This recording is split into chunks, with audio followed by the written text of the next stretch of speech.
Take എടുത്തിട്ട് അഭിനയിച്ചെന്നൊക്കെ ഞങ്ങൾ അറിയാൻ വേണ്ടിട്ടുള്ളൊരു അവിടെ ഒരുപാട് ടേക്ക് ഒന്നും വലിയ കാര്യം അതിന്റെ കഥാപാത്രവും ഞാനും മറ്റേ മദ്യപാനിയാണ്. അതല്ല ഞാൻ അങ്ങനെയല്ല കേട്ടാ. എന്താ അറിയാമോ, നാട്ടുമ്പുറത്തെ വീട്ടിലെ കല്യാണമാണ്. അപ്പൊ ഞങ്ങളുടെ ഇവിടെ എല്ലാ വീട്ടിലും കല്യാണ സമയത്ത് എല്ലാ സഹായം ചെയ്യുന്ന ഒരു പയ്യനുണ്ടാവും.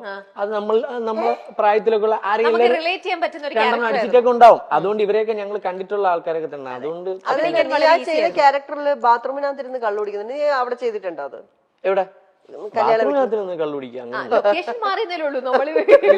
കള്ളുകുടിക്കാറുണ്ടല്ലോ. അപ്പൊ നിനക്ക് സമാധാനമായില്ല എന്നെ കള്ളുകുടിയനാക്കിയപ്പോ. ശരി ശരി, നമുക്ക് അതൊക്കെ വിടാം. നമുക്ക് വീണ്ടും ചക്കത്തിലേക്ക് വരാം. ഞങ്ങൾ 3 പേരും ഒരുമിച്ച് കൂടിയാൽ പെട്ടെന്ന് ഇമോഷണൽ ആകുന്ന ആൾ സൂരജാണ്. 3 പേര് ഒരുമിച്ച് കൂടി അല്ല ഇവളാണ്.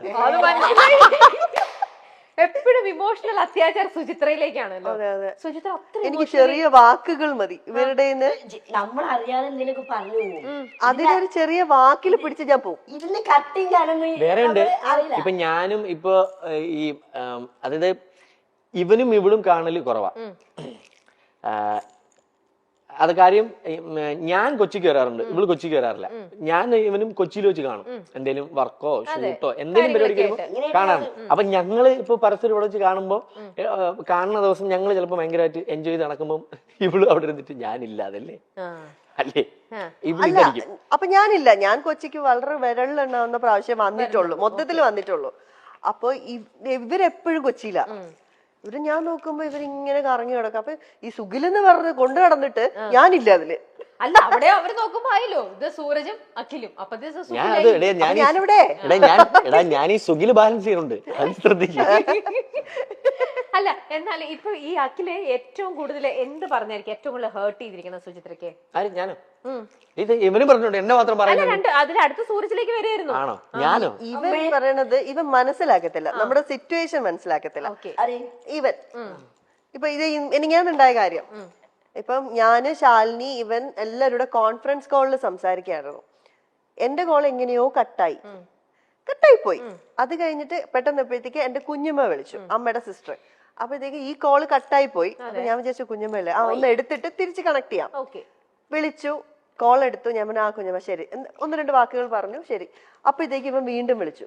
ഉടനെ തിരിച്ചു പറയാണ്, നിനക്ക് വേറെ കോള് വന്ന് കട്ട് ചെയ്യുമ്പോ ഒരു വാക്ക് പറഞ്ഞിട്ട് പോയിക്കൂടെ? ഞാൻ പറഞ്ഞു ഇല്ലടാ.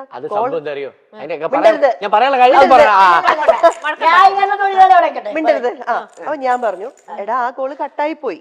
അപ്പോഴത്തേക്കും ഞാൻ നിങ്ങളെ വിളിക്കാൻ തുടങ്ങിയപ്പോഴത്തേക്കും എന്നെ കുഞ്ഞമ്മ വിളിച്ചു. അപ്പൊ അത് കുറച്ചു നേരം സംസാരിക്കുള്ളൂ. അതെന്താ ചോദിച്ചു, കട്ട് ചെയ്തിട്ട് ഞാൻ തിരിച്ചു വിളിക്കാൻ തുടങ്ങായിരുന്നു. അപ്പോഴത്തേക്കും നീ എന്നെ തിരിച്ചു വിളിച്ചു. മനസ്സിലാക്കാറില്ല. ഞാൻ പറഞ്ഞുതരാം. അതായത് അല്ലല്ല, ഇതിന്റെ സംഭവം ഞാന് ശാലിനി ഇവള് നമ്മൾ 3 പേരെ സംസാരിച്ചോണ്ടിരുന്ന. അപ്പം എന്തോ കാര്യം സംസാരിച്ചോണ്ടിരുന്നപ്പോ ശാലിനി ഇവളോട് എന്തോ സീരിയസ് ആയിട്ട് സംസാരിക്കുകയാണ്. ഞാനിത് കേൾക്കുന്നുണ്ട്. ഞാൻ നോക്കുമ്പോഴേ ഇവിടെ കോളിലില്ല.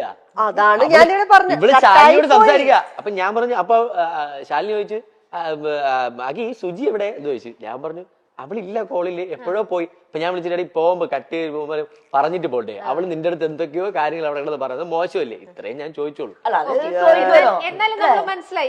അയ്യോ ഇതൊന്നും അല്ലായിരുന്നു, ഇങ്ങനെയൊന്നല്ല. ദൈവമേ, എന്റെ ഫോണിൽ റെക്കോർഡിംഗ് ഇല്ല. ഞാൻ എന്ത് ചെയ്യാൻ? ഇനിയിപ്പോ ഇവരുടെയൊക്കെ കള്ളത്തരങ്ങൾ പൊളിക്കണമെങ്കിൽ റെക്കോർഡിംഗ് നേരത്തെ അഭിനയിക്കാൻ പറഞ്ഞില്ലേ, ഇവളുടെ അഭിനയിക്കാൻ പറഞ്ഞില്ലേ ഈ ഇന്റർവ്യൂല് വരെ? എന്തിന്? എനിക്കിപ്പോ അത് സത്യത്തിൽ തോന്നുന്നു എനിക്ക് എന്തിന്റെ കേടായിരുന്നു എന്നുള്ളത്. അല്ല ശരിക്കും അവ കാര്യം പറയുന്നത് മനസ്സിലാക്കത്തില്ല. ഇതായിരുന്നു സിറ്റുവേഷൻ. അല്ല ഞാനത് മനഃപൂർവ്വം ചെയ്തതാ. സൂരജിന്റെ കാര്യത്തിലേക്ക് വന്നാലോ? അവൻ പറയുന്നത് എന്താന്ന് ഞങ്ങൾക്ക് മനസ്സിലാവാറില്ല, ഞങ്ങള് പറയുന്നത് എന്താന്ന് അവന് മനസ്സിലാവാറില്ല. ഈ മനസ്സിലാവാതെ വരുമ്പോൾ അടിയാണ് ഞങ്ങളുടെ ഇടയില്. അതായത് ഇവൻ ഞങ്ങള് ചിലപ്പോ ഞങ്ങളുടേതായ ഒരു സർക്കിളിൽ ഒരു പ്രായത്തിന്റെ ഒരു ഇത് വെച്ചിട്ട് ഞങ്ങൾ സംസാരിക്കും. പക്ഷെ ഇവ ആ സമയം 80-കാരനാവും, 70-80 പോകും. അപ്പൊ മനസ്സിലാക്കാൻ പറ്റില്ല. ചില സമയം നേരെ 10 വയസ്സിലോട്ട്. അതായത് നേരത്തെ ഈ ഒരു ഇരിപ്പിരുന്നില്ലേ, ആ ഇരിപ്പ് തന്നെ അവന്റെ ഒരു പ്രായവും കൂടെ അങ്ങ് ആ ഇരിപ്പിലൊന്ന് ആലോചിച്ച് നോക്കിയാൽ ചില പടത്തിലേക്ക് ഈ വിജയരാഘവനൊക്കെ സംസാരിക്കൂലേ വീട്ടിലെ മനസ്സിലായി കാരണവരായിട്ട് കാരണവരാവ് നമ്മുടെ സമയത്ത് നമ്മള് കാരണം കൊണ്ടാ ഇത് ഇത്രേ ഉള്ളൂ. ഇതാണ് സംഭവം. Okay. ഇതാണ് സംഭവം, മനസ്സിലായി. ഇനി ഞാൻ അടുത്ത കാര്യത്തിലേക്ക് പോട്ടെ കേട്ടോ. വേണ്ടേ വേണ്ടേ കാരണവരാകുമ്പോ ആവണം. കണ്ട മനസ്സിലായി ഒരു മനസ്സിലായോ മനസ്സിലായി. ഇനി